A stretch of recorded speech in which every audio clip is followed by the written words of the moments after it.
Hey guys, this video that you're about to watch is an interview done for my blog. The blog is ajrestlessfeet.wordpress.com and it is run by me and my friend Annie, who's based in Taiwan. The series is called Person of Interest, where each of us interview people that we find interesting and feel like other people can learn from them. Part of the interview is done in video format, which is what you're about to watch, and the rest is on the blog in written form. We held part of the interview at a restaurant and there was a lot of background noise and it was just too difficult to hear, so I just transcribed it. So watch this video and then check out the rest of the interview at the blog. I will put a link in the description box below. Enjoy. So, I just want to introduce this lovely lady next to me. Her name is Florcy. We met last year. I think last year, this time, a year ago. Yeah. And it was actually at an event. I want to say she was the only person who I felt I had a genuine small talk with. She is an awesome boss lady, and I wanted to introduce her to you guys. I will take that. I don't always feel like a boss, at least not now. In this, my third career, starting my third career. But thank you for welcoming me as your boss lady. I think as a boss lady. I think the ability to rebirth and find yourself so many times, that is a skill in itself, and I want to be able to have that skill. I agree. I think we're in an age where you never get into a role and you don't have to be in that role forever. Mm-hmm. And I think once you embrace the ambiguity of knowing what you want to do forever, I think it puts you in a space to be exploratory and explorative, I should say, of different roles and functions and industries that you want to explore. Yeah, I am on my third career. I started psychology and biology. I was supposed to be a doctor. Went into social work, realized that I didn't want to serve my community in that capacity. I quickly went on to doing art buying, traveling, finding myself. That's a job in itself. Yeah. And then I landed on this idea of that I wanted to open up an art gallery. So I was an art gallery owner. Yeah. And then I started to see that the opportunity for the art world was daunting and would be limiting and challenging. And so I circled back, went back to school, and here I am with Dell Technologies. Number three.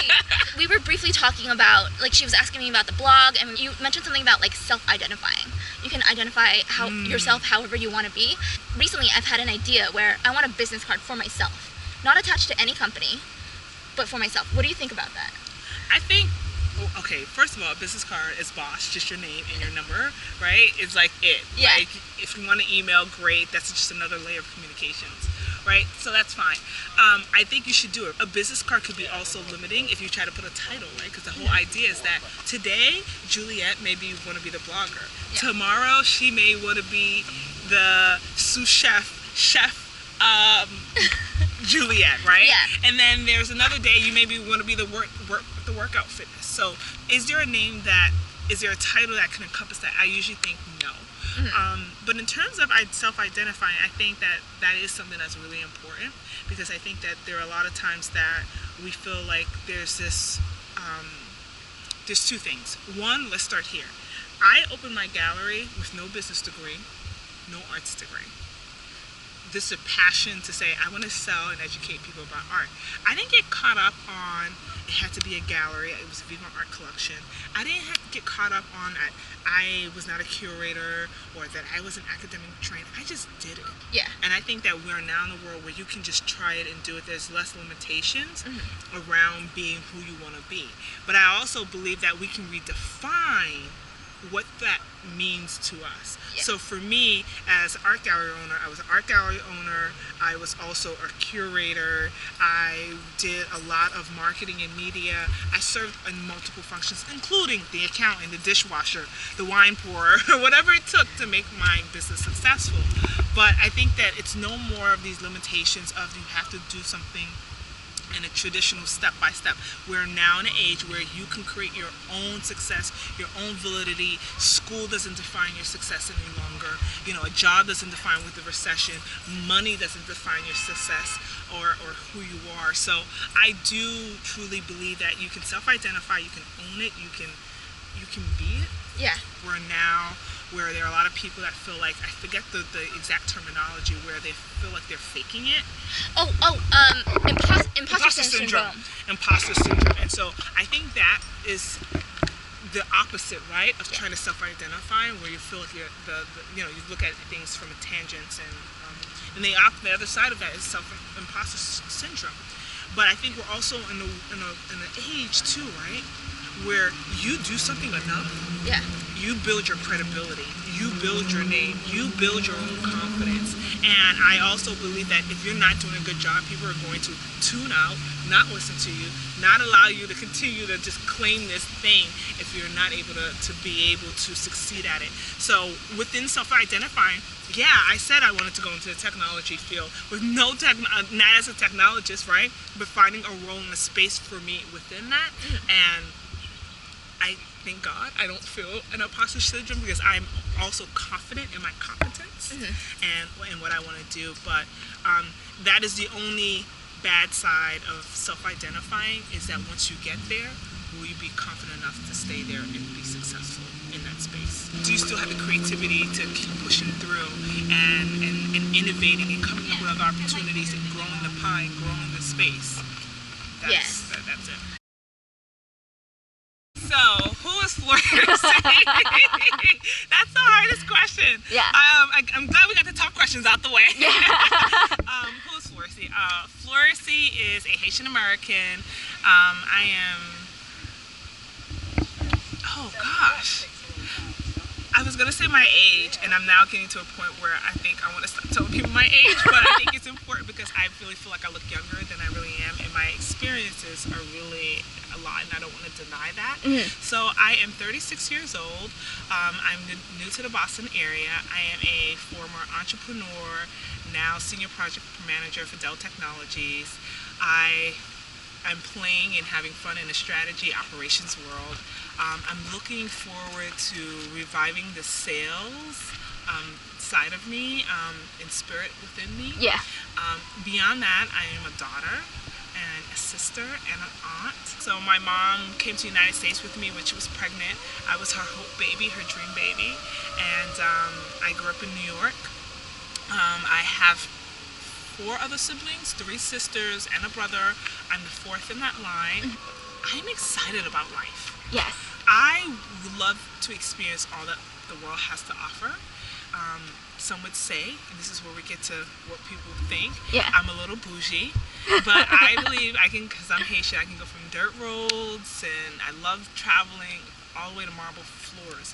But this desire to experience everything, so I like good food, I like wine, I want to come to the park, I want to run, I want to go to the museum. I'm very adventurous, but I do want to enjoy the best that the world has to offer, because I feel like we're now in a day where things are so very limited. So I am the girl that will eat soup with a fork, because that's how hungry I am about life. I like that. I like that a lot. Thank you. One of my best friends, he always says, well, she could be a little over the top, a little bougie. I'm like, but you come back for more. And you drink the champagne with the strawberry or the Bondsberry in the glass, and you enjoy it. So I said, yeah, you get to enjoy the feats of that. I think that they could say from a positive, I'll say that I'm loving, passionate, a perfectionist. I give it 110. From a negative side, that I am very sensitive. I take things very personal. I'm overcritical at times. I want things to be a certain way. I'm controlling because I believe that things should be perfect.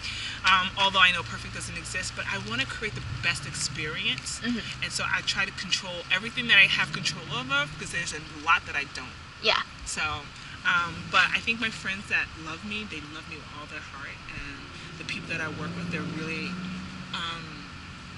happy with my work, because I'm very passionate, and you can respect passion. Ooh, there were a lot of stops in between. There was a lot of stops. Okay, so let's go with your most life-changing stops. Ooh, okay. All right. New York, Pittsburgh, Philadelphia, DC, Nigeria, and Boston. Okay. So, Pittsburgh, I went to undergrad there. I left New York my first time leaving New York. That was an amazing experience. I was able to be exposed to different cultures.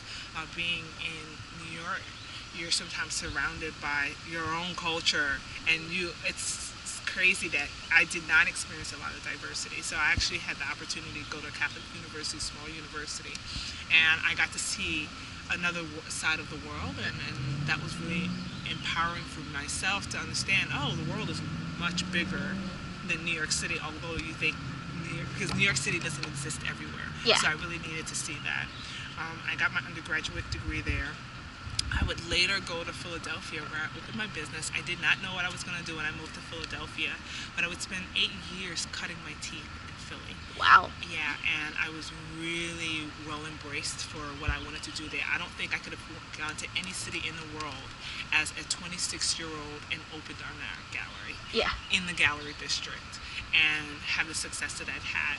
And I think that Philadelphia, while it is a hard city, it's a city of brotherly love, it's a city of affection. I would later go to DC, where the DC Baltimore area, where I would go to grad school and get my MBA in design thinking degree. I think that it has opened the door. I thought that I was going to go work for a museum, and I quickly realized that the world got much bigger. And I ended up saying, you know what, I want to go to the technology world and bring the creativity there. Yeah. And then within my second year, I did a life-changing trip with one of my classmates, and I went home with her for Christmas holiday to Nigeria. And to be in Nigeria, to see, one, the advancement, the potential, and I had been doing a lot of business research around the potential and what the opportunities are set forth before them, and realizing, yeah, there's a lot of money here, and there are a lot of people that are doing really well, and you know it, but to see it with your own eyes, and to see young black millionaires, engineers offshoring that are doing oil business, it was just really inspiring. Everyone is making money, everyone is really doing well and experiencing that all that life has to offer, and it's just beyond money, but just the lifestyle and culture. And now here in Boston, with my first corporate job working with Dell, I was an AMC legacy hire, but I really believed that no matter what, I'd have a story to tell. And to sit here a year later through the integration of two companies, I have it.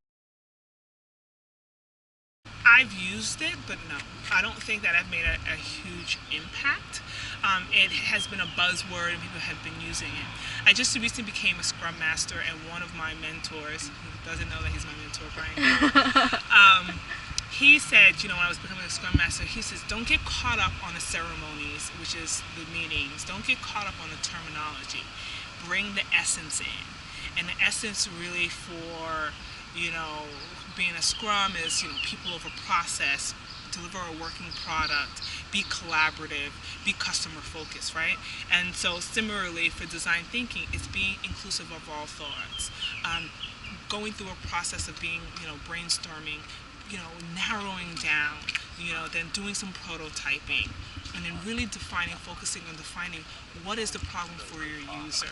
And that's what that really is. And as long as you can focus on the essence of what that means, I think that for me, I feel that I'm using my tool belt, right, for what its purpose. Instead of just using just a hammer in one thing, I can use the whole belt to make sure I get the nail into the wall or whatever, and not just focus on the tool itself. So tools and experiences, I think, are two different things, right? So running my gallery, running, all the jobs that I have has been experience. The experiences have been more ambiguous than the tools. So my tool was my MBA degree. Those were the locking keys to get into the doors. That is becoming a Scrum Master, right? Those are the certifications.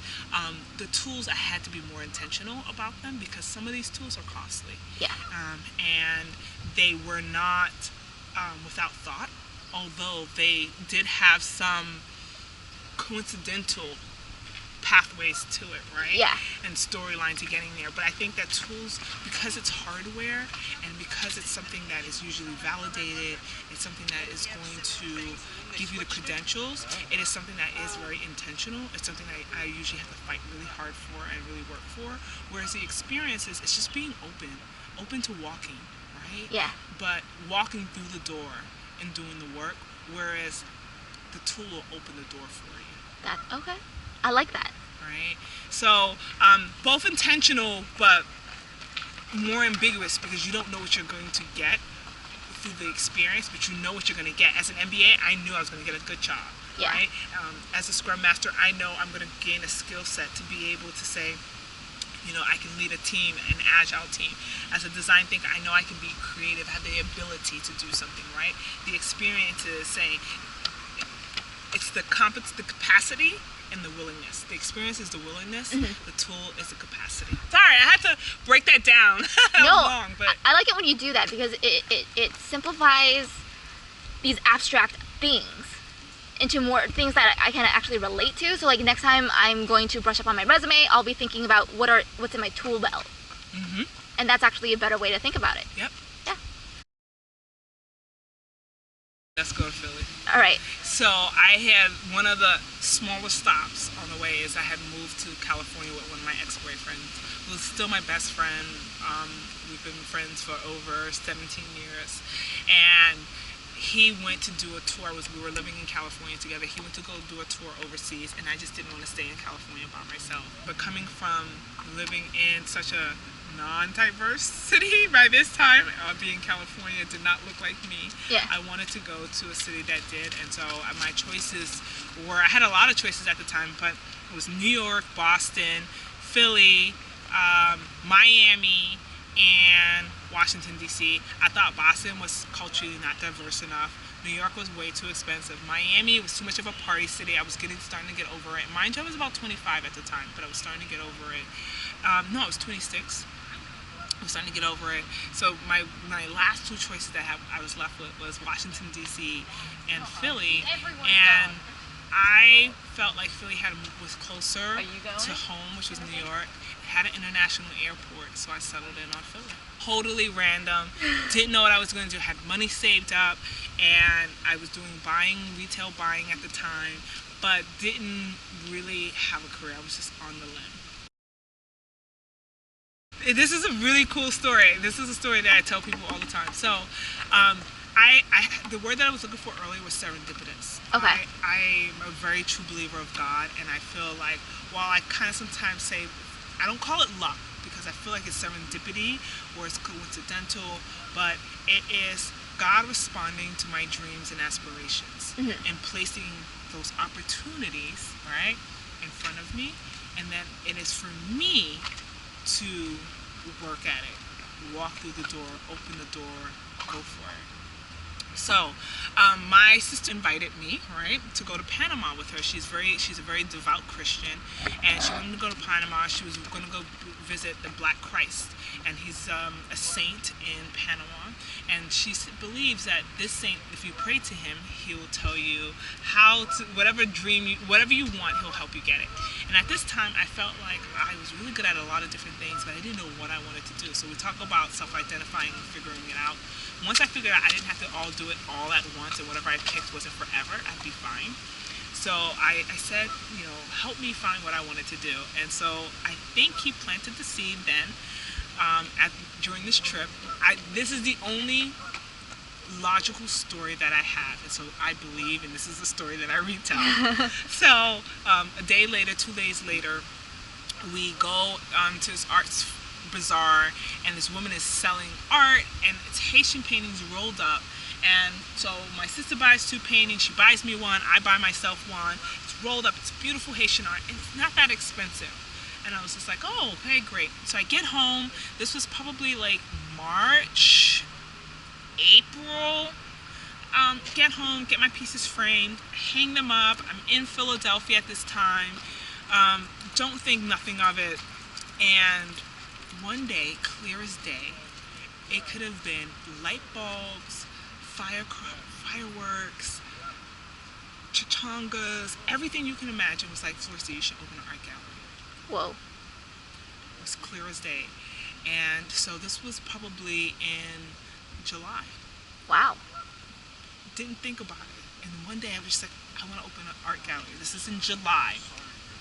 I go to my mom's house in New York, and I'm talking to my brother, my mom and my brother, and it's like maybe first week of August. Guys, I want to open an art gallery. And they're like, Florcy, you travel too much. You're not serious. My mom used to be a business owner. business is hard, it's not easy, I don't think you should do it, blah, blah, blah, blah, blah, blah. I'm like, yep, I'm doing this. So for my birthday, my boyfriend at the time, who was my best friend, we went to Jamaica. I started buying art. And this was like the end of my birthday, September 1st, so the last week of August, I'm buying art. I was a amateur golfer at the time. And so I get back, I get the art. So second week, I'm committed to this. I went golfing and I said, all right, I need to think of a name. I came up with my name that day. I had been thinking about my name for a couple of weeks, but I came up with that name. I'm so happy. I was like, let me go walk around and see if I can find a space. So I go and I try to find a space. So mind you, I incorporated the business September 17th. Got my full paperwork because I had the name now, so I didn't get the incorporation. So second week of September, I'm walking around and I'm standing outside of this place. I'm like, oh, I'd love to see if I can rent the space for a gallery. And I mind you, I just went golfing, so I had my flip-flops on now, and I had my sea sucker shorts on, my polo shirt, white hat, you know, sunglasses, looking the part, of course, the part. And the guy said, are you standing there with the white hat on, looking up? I was like, yeah. He's like, turn around. So I turn around and it's him and this woman, and they're waving at me. So I walk over, I tell them, you know, because I had to call them. I said, I'm interested in renting a gallery. And they said, oh, that space is taken. And then the woman chimes in, she says, I'm a real estate agent. There's another space around the corner that I think would be perfect for you. And I said, I saw that space, I don't like it. She says, let's go look at it again. So we go, schedule appointment. The next day, we go actually look at it. Again, the same firecrackers, light bulbs, chungas, everything is going off. The space was a different space. It was the perfect space. It was my space.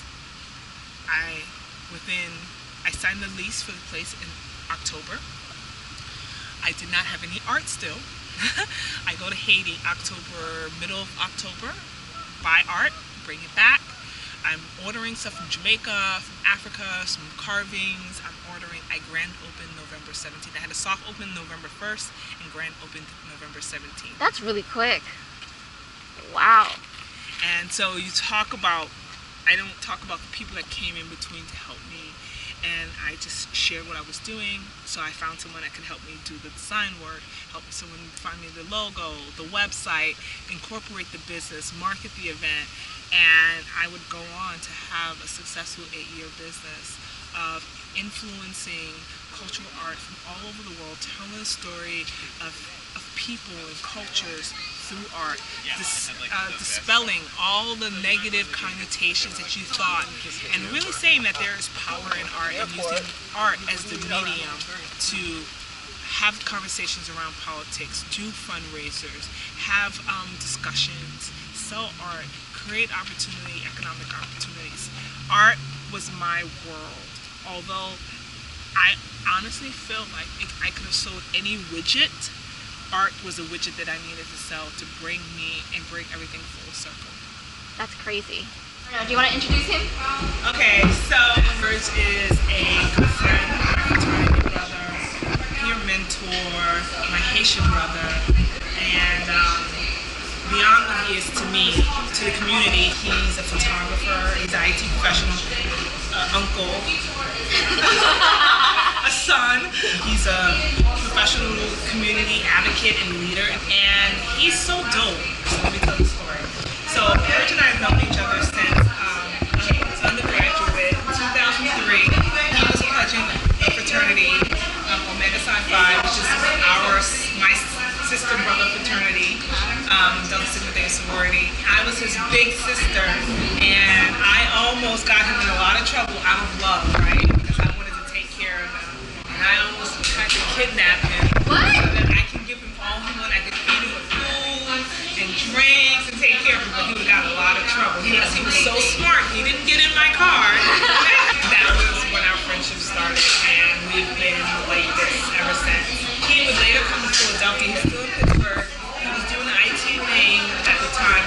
I had my art gallery, and I was a member of the Haitian Professionals of Philadelphia, and my leadership was being tapped to lead the organization, and I tapped her to come help me with this. Him and I at one point was president and VP running an organization for about 2 years and having great impact in the community. He was my left-hand man. He says I was a brain, I heart, but he was the brain. He would really power and drive everything that we would say that we were trying to do and get it done. When you talk about Renaissance people, Renaissance men, this is it.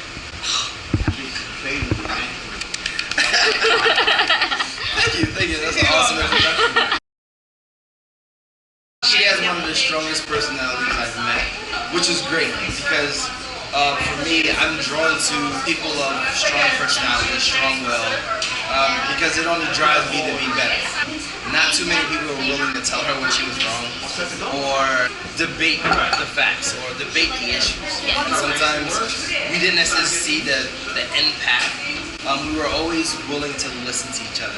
She's shown so much drive through managing her art gallery, which is not an easy task in itself, and the different community activism she does, being an ambassador for women, ambassador for arts, bringing great people together, be able to show that we are not divided, we are united. The Haitian flag has the saying, Union c'est la force, which is their strength in unity. I think she's one of those people that embodies that almost to a fault, because it's one of those, if you're not with the cause, you're against the cause. If you're against the cause, you're a problem. But the thing is, it's not never in a malice way, right? It's because the cause is usually to better the community. Her leaving the city was bittersweet.